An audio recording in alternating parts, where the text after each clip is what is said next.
Hello, my name is Justin David Machado, and I am an Editorial Office Coordinator in the Global Peer Review Department here at Taylor & Francis. Thank you for joining me for this Crossref Similarity Check training video. This session will cover how Crossref software works, how to submit a paper via ScholarOne Manuscripts site and an Editorial Manager site, the kinds of things you should be looking for in a Crossref Similarity Check report, and some important things for you to bear in mind about Crossref in general. To begin, I'll explain how the Crossref Similarity Check system works. When a paper is submitted to Crossref, it is digitally compared against the Crossref database. This includes thousands of journals, hundreds of thousands of published articles, and literally millions of internet pages. It is extremely extensive. Crossref will then return a list of all similar text matches from the database, as well as an overall percentage of paper similarity. It's important to bear in mind that Crossref relies heavily on manual interpretation. There are many factors that could influence the similarity percentage, so you should never base your decision on the percentage alone. You must go through each paper's Crossref results manually, no matter what the overall similarity score is. At the end of the day, Crossref Similarity Check is only a tool, a computerized spot the difference engine, and it needs you to interpret the results it has found. Now, I'm going to demonstrate how to submit a paper to Crossref Similarity Check in both ScholarOne Manuscripts and Editorial Manager. This is the International Journal of Computer Mathematics Computer Systems Theory, a Taylor & Francis journal that currently uses Crossref to check their submissions on their ScholarOne Manuscripts site. I've already logged in, and we're on the main menu page, which all users see when they enter the system. You can see towards the bottom of the page that the journal is displaying the Crossref Similarity Check logo, and a small paragraph of text making users aware that this is a journal that employs Crossref Similarity Check. You can request that this message be added to the ScholarOne peer review site of your journal through the post-session quiz form. Now, to submit a paper to Crossref Similarity Check, we would navigate to any given paper. For example, the very first that we see here, and entering the View Details link from the Take Action menu.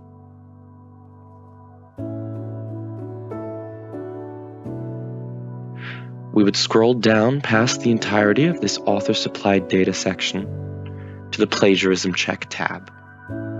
We would then click this drop-down menu of files, select the desired file to submit to Crossref, and click Submit when we're ready for the scan to begin. I won't do so here, since this is a live peer review site. Once the file has been submitted to Crossref, the screen will display a confirmation message. Click OK. Depending on the file size, files will take up to 10 minutes to receive results from Crossref Similarity Check. Once results are received, the panel will display the overall similarity index percentage and a link to view the originality report created by the Crossref Similarity Check system.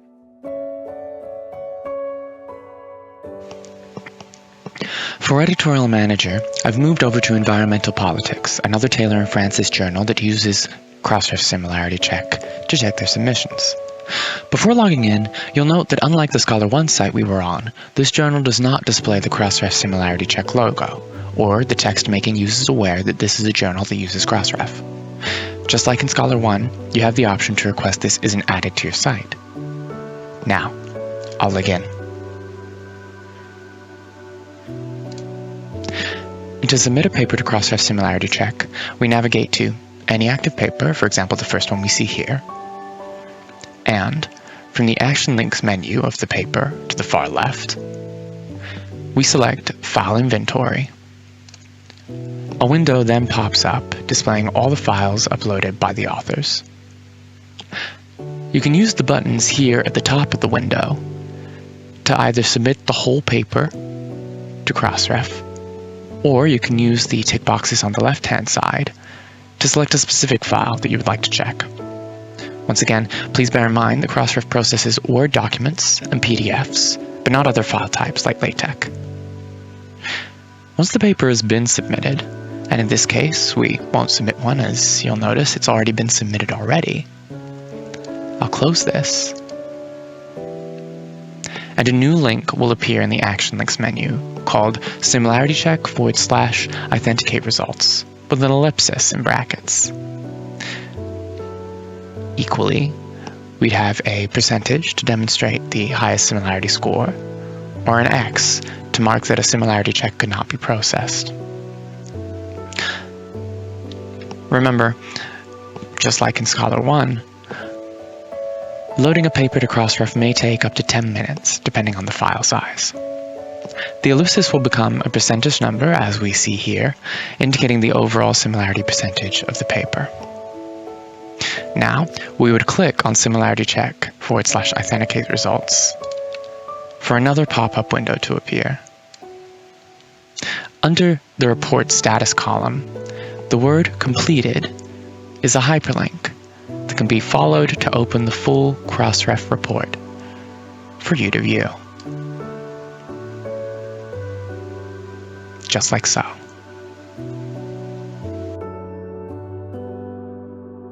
In this new window, we can see the overall similarity percentage in the top right, the submitted paper on the left, and the matching sources on the right.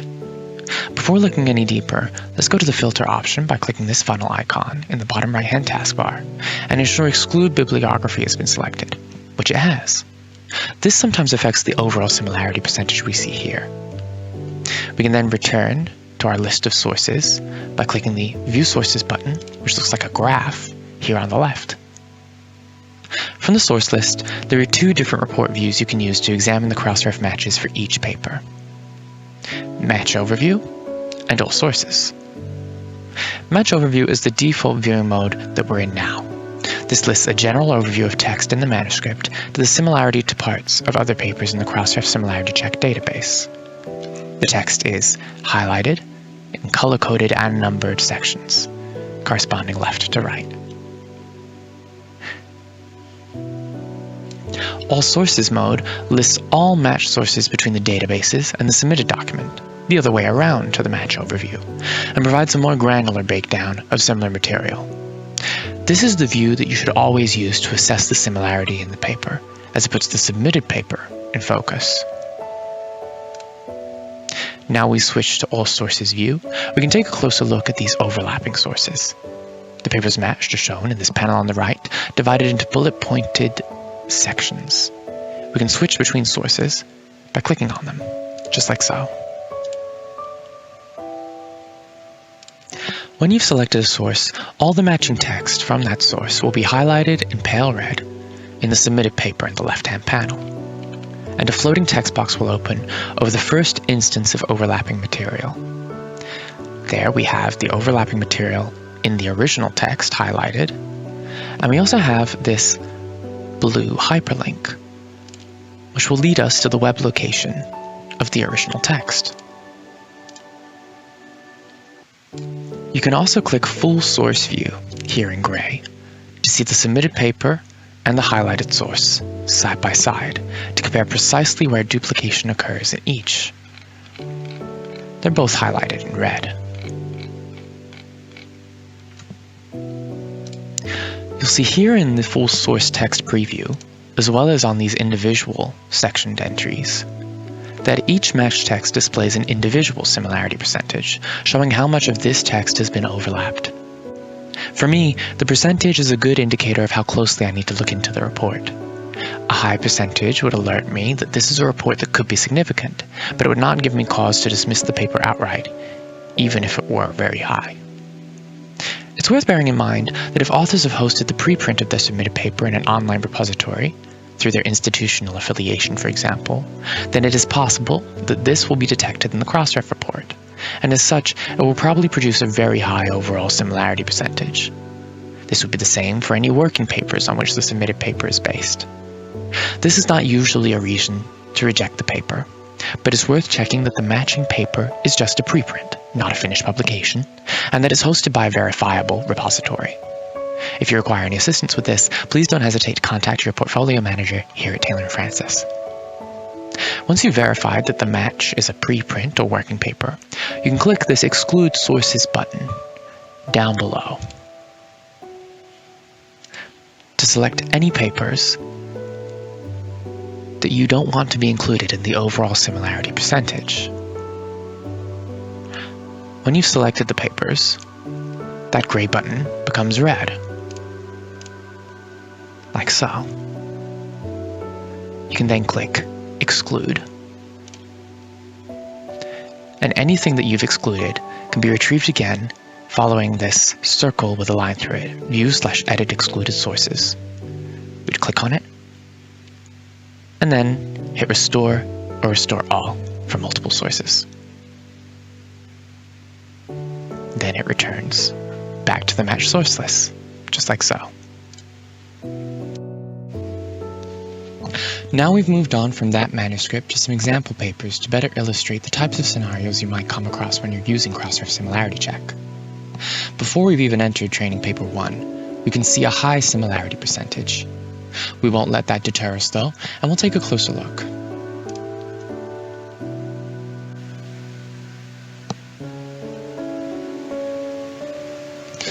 First, we'll check we've excluded the bibliography from the matched results. And we have. Then, we're going to make sure we're in All Sources view, rather than Match Overview. Now that's done, scrolling through the paper, we can see from the red highlighted text that the author of the submitted paper has taken almost the entirety of this material from the matched source, but out of HP, etc.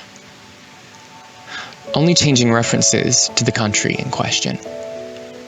The matched source is a paper about hotels in Poland and Sweden, and the author has simply replaced references to those countries for China and Xiamen.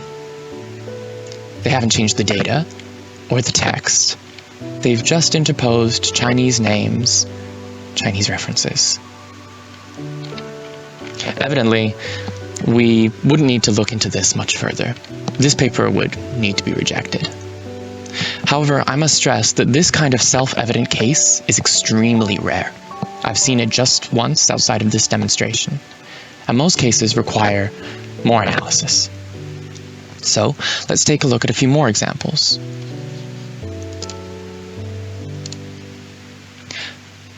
You can see that these two papers of 21% and 17% have a relatively similar overall level of similarity. However, as we'll see when we look more closely at them, each one will reach slightly different conclusions. Let's take a closer look at training paper 2. So first, we'll make our preliminary adjustments. We're in All Sources view. We have the bibliography excluded. And we'll zoom into the paper a little to get a closer look at the text this time. So scrolling through, we can see in this example that there are a few short phrases with moderate similarity. Phrases like paired dominion, paired domination, or minimum cardinality, things of that ilk. By clicking through the source list, we can see that many of these same phrases are similar to multiple sources. So we're seeing very similar, if not the same areas of highlighted text on our second, our third, our fourth source too. This gives us a strong indication that these are standard phrases for this area of research. I'm sure there are certain things in your field of study that are always referred to in the same way, technical language or set phrases that have been carefully defined and redefined through years of research and discussion. And this paper is an example of that use of terminology. Generally, this sort of similarity is not considered to be significant. The way in which you deal with cases like this, however, is still down to your judgment. You may consider whether the author could describe a certain section differently if you return the paper to them for revisions. Or it might be that that would change the meaning of the text too much. Or it may be that the similarity is too extensive and the paper should be rejected. This kind of overlap, as with others, needs very much to be assessed on a case-by-case basis. Let's move on to the next paper.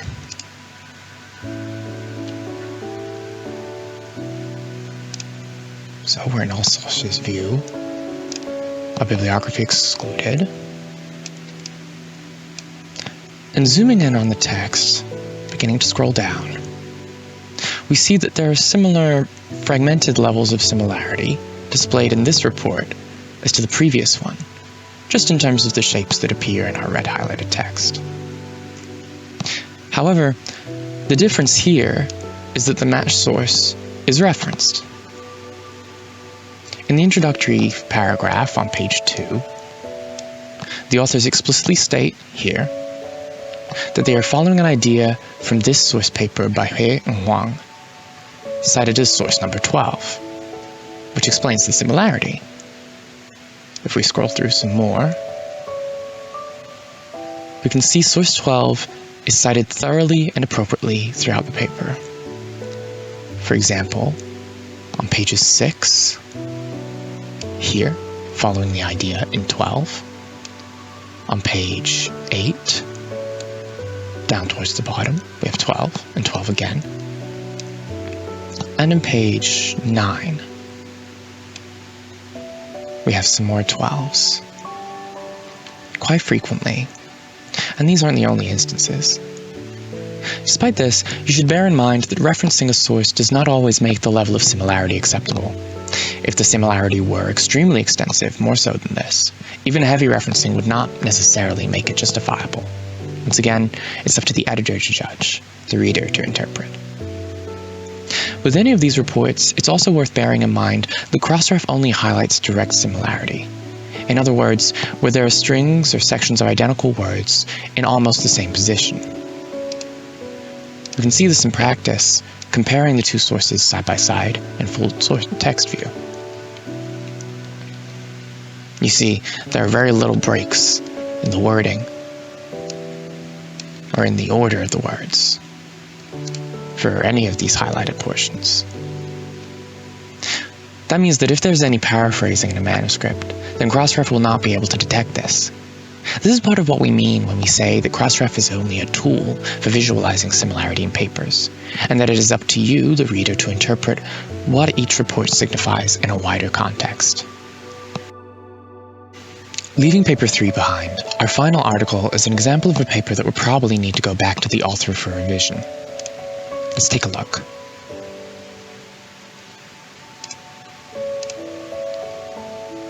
If we move down to page 3, we see here a large matched paragraph of dense red highlighting, which spreads on to page 4, and this would need to be rewritten. The indicated source paper by Solaguren, Velasco, and Fernandez would also need to be more thoroughly referenced.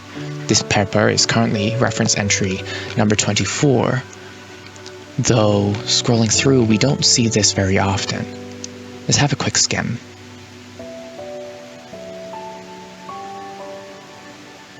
No, we don't see it cited very often, but also we're not seeing many other cases of similarity with that same source.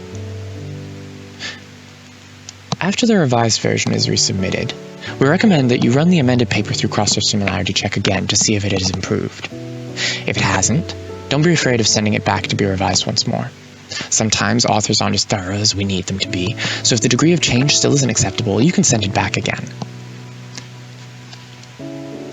Now, those are the 4 examples I have for you.